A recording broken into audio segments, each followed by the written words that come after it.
Hi, I'm author J.W. Kitson from the novel Song of the Tree Frogs, and I want to thank you for joining me on this special 25th day of my 30-day challenge. Now, the reason why I'm calling it special is because we as authors get to incorporate some very unique characters into our story that are sometimes based upon real people that God has blessed us with in our lives. And in chapter 29 of Song of the Tree Frogs, I incorporated one particular family that is very special to me, and the characters of Joe, Ruth, Tabitha, Angela, and Jessica. And Joe Horner, who is a real person in my life, even though he's fictitious in the story as far as a restaurant owner, was a very special man. I looked up to him as a father.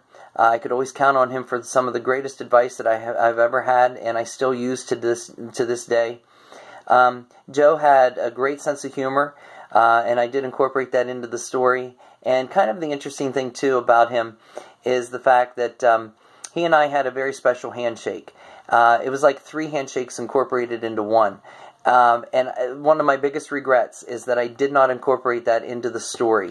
I wish that I would. So if I ever get to redo Song of the Tree Frogs and making, corrections or anything like that, depending upon the publisher, I would love to incorporate that in. Ruth, on the other hand, is just a one-of-a-kind lady, never knows a stranger, and she has a beautiful voice. In fact, her mother and my grandmother Gladys, who's mentioned in Song of the Tree Frogs, and my mom all sang in a gospel quartet, and my love for gospel music actually comes from them. Their daughters in real life are Tabitha, Angela, and Jessica, who are like sisters to me. And I often said that if I could write down every single memory that I had of them, the book would be thousands of pages long.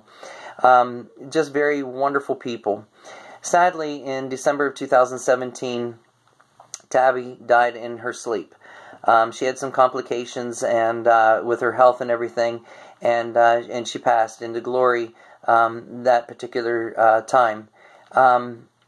Tabitha was one of those types of people that she could really just look at the heart of somebody and see beyond anything, any of their flaws. And those are the people that we're so fortunate to have in our lives. And so I miss her. I think of her all the time. We used to play cards together a lot growing up. And unfortunately, we also lost Joe, April 3rd of 2018, just a few months from his daughter's death. And, an interesting fact about Joe was back in the 1960s, he had a CB handle, and he had a special just 4-number code, and it was 4318. And who would have ever thought 50 years later that he would die on April 3rd, 2018, 4318. That's just, kind of an interesting little side story.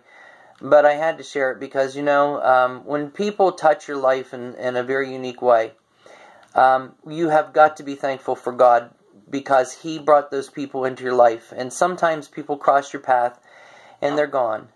But it's those people that you get in your life that you get to share your path with for pretty much your whole life. And so I'm thankful for the fact that I was able to incorporate their family into my novel. I really encourage you to get the novel. Check out their personalities that you will see incorporated into chapter 29. I love them very much, and that was my special message to them. And thank you again for everything, for listening to this post, and God bless you. Thank you.